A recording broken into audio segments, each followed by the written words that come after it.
In July 2015, I was giving a speech on behalf of our research group at a very large international forum. Actually, I had quite impressive results to share. I was ready. I had rather decent speech. I prepared, I practiced.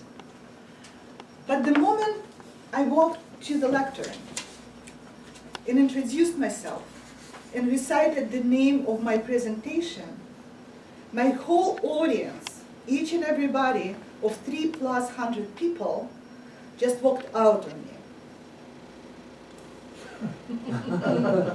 Well, they were still sitting in their places physically. But we all know there are means right now available to us to escape listening without really walking through the doors. What I felt at the moment was a huge physical disconnection which was directed toward me. And it was so strong that I never recovered until the end of my speech. It was a failure. I need to share it with my fellow Toastmasters. I did do it. Thank you very much for those who listened to it and gave me your advices. But what I needed most to cope with this failure was to do what I usually do, to research and analyze. That's why I'm actually have chosen this theme, and I'm not going to lecture you on this topic, but instead share with you my findings, and I'm going to ask you for an advice at the end. What would be a better way for me to open my scientific speech? Because I still haven't found a perfect one. I will be talking on 3 main issues. First, why an effective opening is critical for a speech success. Then I'm going to discuss some techniques which exist out there and which are considered by experts to be most powerful. And at the end, I compiled a short list of tricks and tips which may be helpful. Instead of PowerPoint, I'm going to use a handout. And I ask you to be active using it, adding to it, and maybe crossing something out which you don't like. And we will discuss some points as we go along. First of all, 7 seconds. This is how long it takes for an audience to decide if they like a speaker or not. 30 seconds they take to decide if the speaker is worth listening. Think about it. 30 seconds, that's nothing.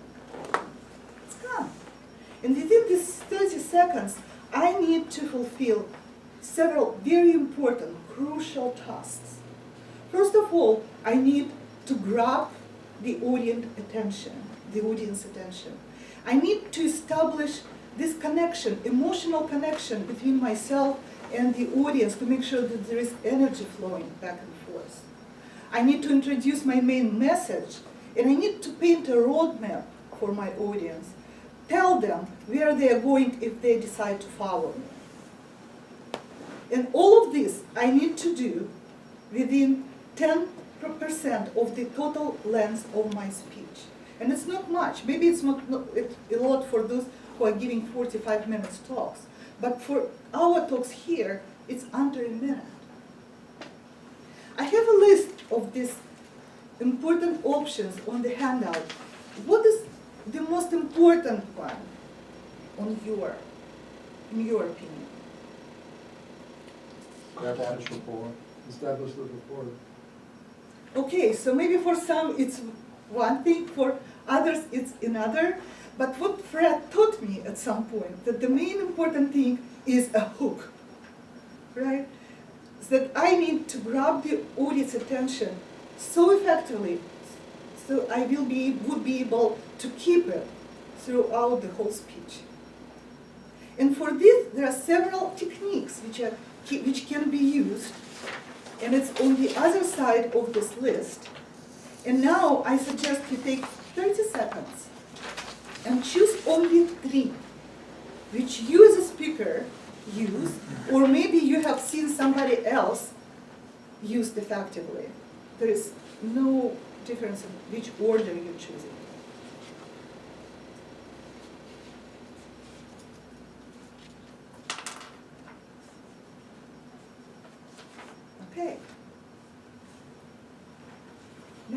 raise your hand if you decided to ask a thought-provoking question. Very well. What about making a strong statement? All right. What about telling a personal story? That's what I hoped for. So what about others? Which choices have you made, Mike? Involve Sure. audience participation. Okay, very good. That's certainly very important, and you can use demonstration or questions to do so. So, anything to add to this list? See, I like beginning with a quotation. Oh, adding, I'm sorry, I was just taking from the. Okay, quotation is very Yeah. good. Thank you so much, Ari. Experts say that three most powerful ones are asking a thought-provoking question, making a powerful statement, or tell a personal story. And I really watched several recordings from our meetings to see if it's really work, if it's really true. And it does work. I still remember Monique was giving a speech here, and she started her speech with a question. How well do you know your parents? And I remember my reaction. It was a universal question, but it was also a very personal one. It made me think. It made me want to hear more from her perspective and compare my emotion to hers. And I remember that I was involved in that speech as a participant from the beginning to end. I have a very good example of making a statement, even though it was a counterintuitive one. And the reason for this is that I was evaluating that speaker. And I actually told that speaker that he made a mistake using this as an opening statement. I suggested that he would change it. But as I was reflecting on this speech and on this statement, I realized that it's actually set the speaker for the success. You probably remember Jack opening his speech on delivering bad news with a very strong, and I'm sorry, Jack, unsubstantiated message, statement. Science is dead. Actually, what I felt was I needed to argue with him. But I also needed to hear more.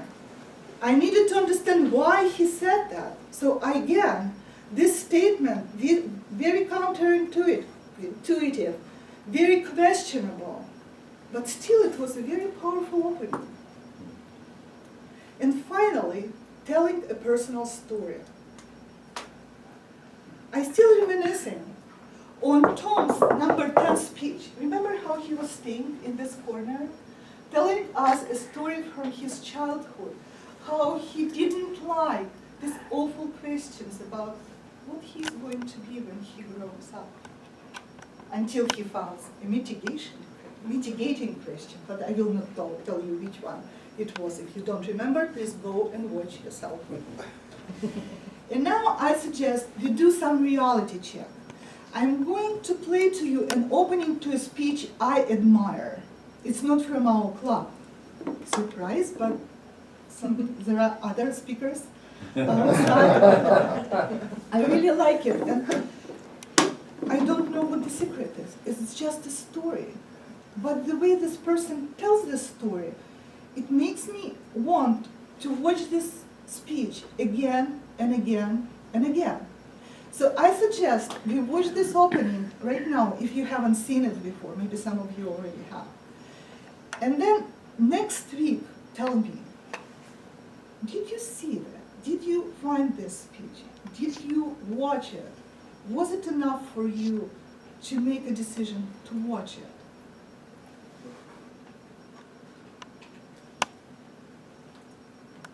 Uh-oh.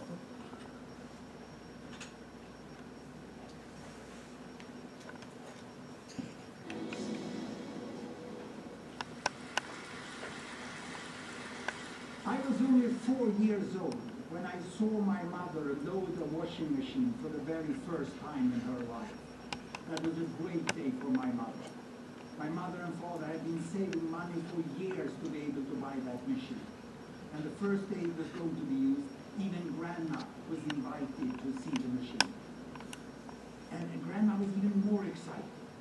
Throughout her life, she had been heating water with firewood, and she had hand-washed laundry for 7 children. And now she was going to watch electricity do that work.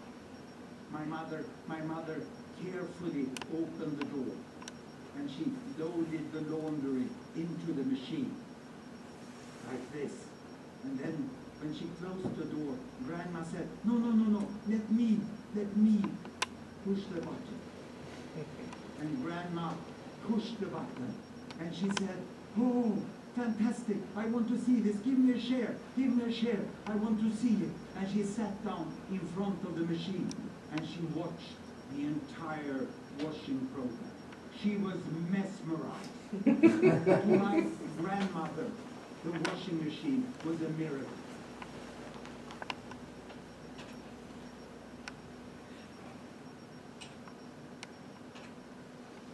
So please, think about it. Do you want to see this talk in its fullest? You don't have to answer right now. We'll check it next Friday. So 3 most powerful techniques. But there are also little tweaks and tricks we can use. And I compiled it as a very short checklist, which I use when I prepare my speeches. First of all, I need to memorize my speech opening, or at least practice it several times, so I wouldn't stumble on it. But another advice I found, and it works very well, even though it sounds like something completely different. When I'm done working on my speech, I need to refine and sometimes even rewrite the opening to the speech. Because as I practice it, I get really attached to it. And I actually remember several instances when I had to rewrite the whole speech because it didn't fit my opening. So that's what I actually promised myself to do, that I will go back always and do the reality check with the opening of my speech. Extremely useful advice I found is that you need to tell only what's exactly necessary and what is relevant to the topic. And I'm guilty of not always doing this. But I now have a magic tool when I think about cutting down my opening. And this tool is called dumpster. Okay? So what I do, I practice and then remove everything which doesn't fit. But I don't throw it away. I put it in the dumpster to be used later. State your topic as soon as possible. Very important advice I found is that there is some free time you can use as the opening of your speech. You can write your introduction to be used by the facilitator of a meeting, and it doesn't count toward your time limits. Check the required equipment ahead of time.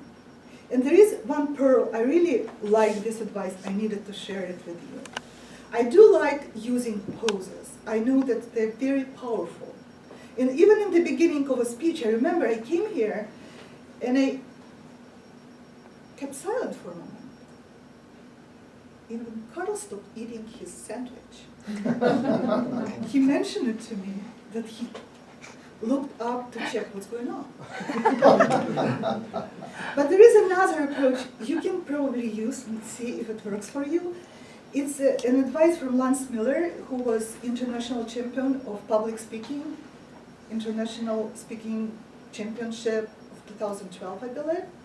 He called it 3-word pose. Don't make pause until you say first several words and make yourself, everybody guess what next. Actually, it does work. I was 4 years old when I saw the snow for the first time. But it sounded a little bit too manipulative to me. And it actually brings me to my concluding point. There are a lot of techniques out there. Not all of them work for everybody. You can invent on your own, and I think it's very important to have something which is your own signature. But there is a principle which lies underneath all these opening techniques, and principle which makes a huge difference between failure or success of your speech. What I learned is the main thing for me is to shift the focus from the precious me to my audience and look for something they expecting from me and meet these expectations. Jack was demonstrating the use of the effective pause. Fellow testmasters, empty guests, and particularly Tatiana. This was out of the Better Speaker series, as was mentioned during the introduction. It has an opportunity, if you've ever used these in the past, or for those of you who haven't seen it before, to come with slides, and you can use those slides or you can develop your own. Tatiana chose to develop her own slides in terms of visual aids. I shouldn't call them slides, but they were visual aids. The handout was, of course, one effective visual aid, as was the video, which was a second very effective visual aid. The purpose, again, was to instruct us all on how to begin our speeches to make them most effective. I particularly like the subject because I think we can all learn from it. The handout helped me in following her presentation, and I know where she was starting with and where she was going. And what I was very impressed by, and I mean very impressed, is that she was able to pick people from the audience and tell stories about them and use them as an example of what was effective and what wasn't effective, in addition to providing a visual and her own personal story. And each of those, I think, demonstrated the powerful use of a personal story. What I would think about, and I struggled with this, Tatiana, because there's the list of questions that I'm trying to answer for you, and in those list of questions, one of the questions was, how would I make it more effective? Pause.